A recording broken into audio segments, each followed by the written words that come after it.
everybody, Will here from 1459 Studios. Welcome to another episode of Let's Talk Gear. Today we have with us Justin Boehne.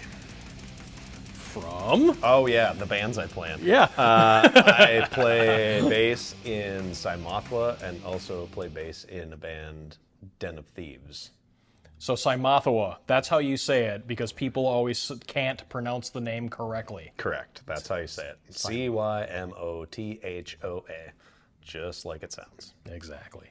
So what's going on with the bands, buddy? What's going on? Lots of writing and pretty much writing and just making tunes. We're going to be recording with you here in the next not so distant future. True. Doing what we call a full length in Cymothoa, and then doing some live tracks with Den of Thieves, and yeah, just grinding and playing music. Playing shows, doing the thing, writing songs. Yeah, I think Cymothoa, I think we got a show mid-September, but there might be another one. Den of Thieves, we all are old and have children. Yeah. So you never know what's going to happen. Well, if the place has Coors Light, you will show up. I'll be there. Yeah, that's true. For sure. All right. Well, good. Well, let's go ahead and that is not an ad for Coors Light, but it's an ad for Coors Light. Unless we get sponsored. Yeah. Or I get sponsored. Yeah. Coors Light. Yeah. Pay us. Yeah. Hashtag Coors Light. Pay us. Yes. All right. For sure. Cool. Let's go ahead and talk. Let's go ahead and talk about some gear, man. Let's go ahead and start with your amps. So speaking of sponsorships from Coors Light Pay Us, we'll go with Dark Glass Pay Us too, because Justin has a lot of Dark Glass stuff. So why don't you tell us about your amp here, there, fella? I bought this fancy Dark Glass 900, and it's got your two distortions built into it, the B3K and the VMT. I primarily put a little growl on it with the B3K and let my hands and basses do the rest. I don't really mess around with a whole lot. I just get it to what I think sounds good. There's a bunch of stuff on here I probably don't even know what it does, and maybe it would be better if I read some manuals, but I like to plug in and just be loud, so well, that's how it goes. Your records have always sounded good, and it's pretty rare that I have to come up here and give you the old tweak job on everything. So, well, I mean, you do a good job of making me sound good. So, well, I try. You drink a lot of Coors Light. You're easy to work with. So, I mean, I'll let you know if something's Coors wrong. Light Pay Us. Yeah, all right. Still, all right. The sponsorship. Cool. Well, let's go ahead and talk about your pedal a little bit. Yeah, and then I got this fancy Alpha Omega pedal, also made by Dark Glass, and they made this, and they made this, then they made this, and then they made one that's both of them all at the same time, literally right after I bought both of these things. So, whatever. This just makes me louder and dirtier, so that's a good thing, because that's me in a nutshell, loud and dirty.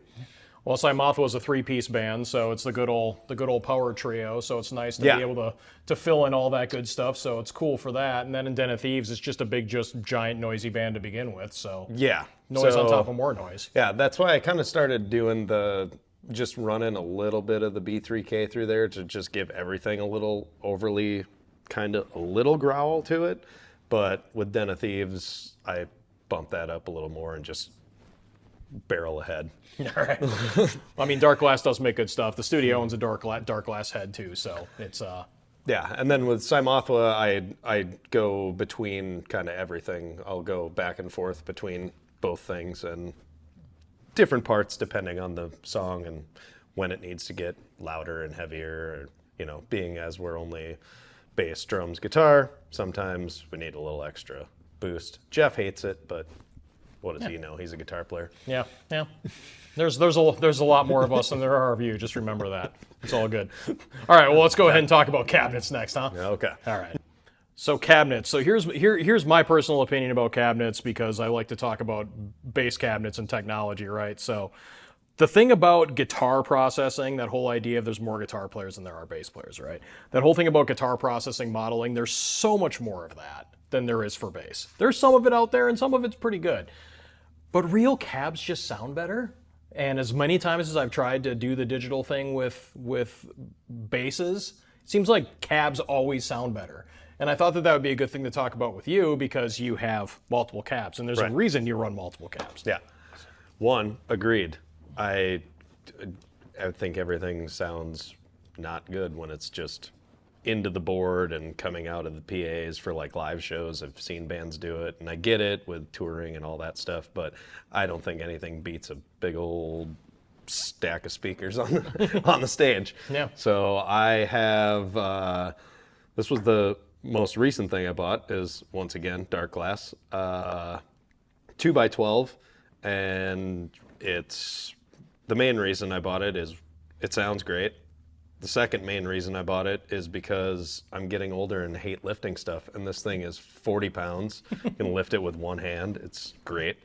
And then I got the old SWR shell re-speakered with Eminence speakers, and so 410s, 212s, 900 watts, just louder than I need to be. And so everybody, sound guy will be like, can you take a little gain off? And I just, yep, okay, we're good. Don't do anything, just play louder. Yeah. It's fine. It's like the old on-stage trick for musicians is like, oh yeah, I'll totally turn it down for it, and you do nothing. And the old sound guy trick of like, hey, can I have some more monitors? And they go, hey, is that better? And they've totally did nothing. Yeah. It's reciprocal. Exactly. So, you're doing nothing, I'm doing nothing. Let's just move this boat along. Yeah.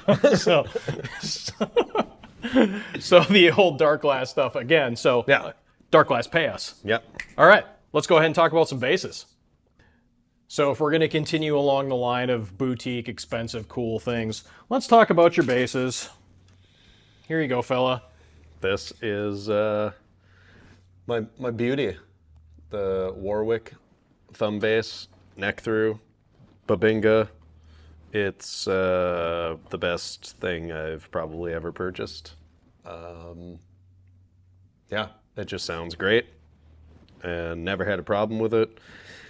No, I say that, it's probably something will fucking break, but yeah, it's just it's versatile.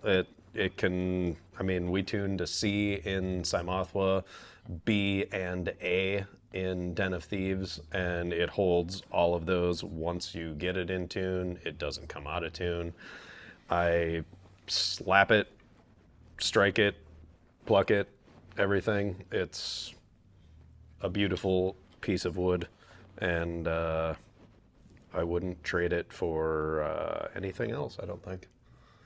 I've bought lots of basses, and that's the one that has stuck around forever. It's a beautiful bass.